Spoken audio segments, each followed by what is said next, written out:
I'm sure you've seen somebody that is suffering, or you yourself may be suffering. And the thing is, people really don't know what you're going through when you're suffering, or I don't know what someone else is going through when they're suffering, and just as they don't know what I'm going through. And it makes me realize that when you suffer alone. Let's talk about that today in your morning cup of inspiration.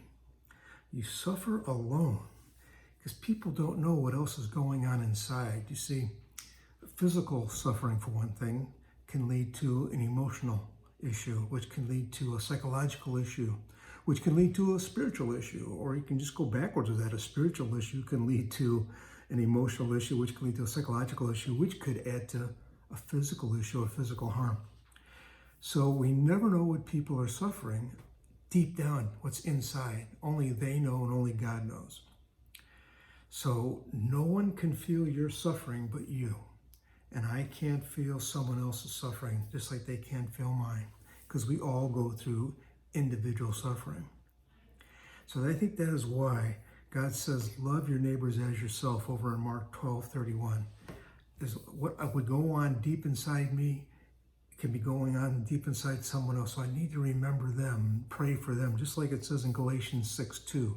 Bear one another's burdens and so fulfill the law of Christ. We're bearing their burdens because there's deep down rooted problems that we're not aware of, just as we have them that people aren't aware of. It could be something that has been put back here for years and it's affecting us.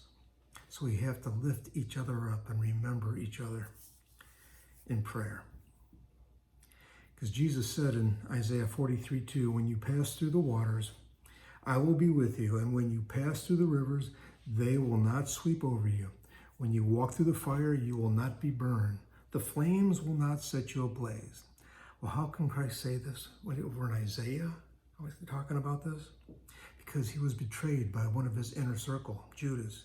He was then taken captive and arrested, falsely arrested. They brought him in the middle of the night, and then the authorities had the people accusing him, falsely accusing him. And then after that, the guards, they beat him up and they spit on him and they kicked him and they took him back out, and the authorities turned on him. And then the people and the authorities asked him to release Barabbas, who was a murderer, instead of Christ. So he was then taken and flogged, and not just like a cane hitting stripes on the back. He is taken with a whip that had hooks on it and stones and glass, and they would whip him with that, and it would catch the flesh and it would rip it off. That was flogging. That was scourge. He was just brutalized. And then he was mocked. They put a purple robe on him and a crown of thorns, and they would hit him and say, prophesy to us, tell us who hit you. They just mocked him. And then as he was carrying his cross to Calvary, they sit there and the people, they just ridiculed him as he passed by. See, Christ has gone through so much. He went through the physical, he went through the emotional, he went through the psychological, he went through the spiritual, all this while carrying the sins of the world on his shoulders.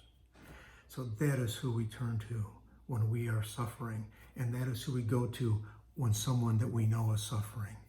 We don't know how deep it goes, but we know that Christ knows and that he is the answer. God bless you. I pray that you will just pray for each and every one of the people that you know, because everyone is suffering with something.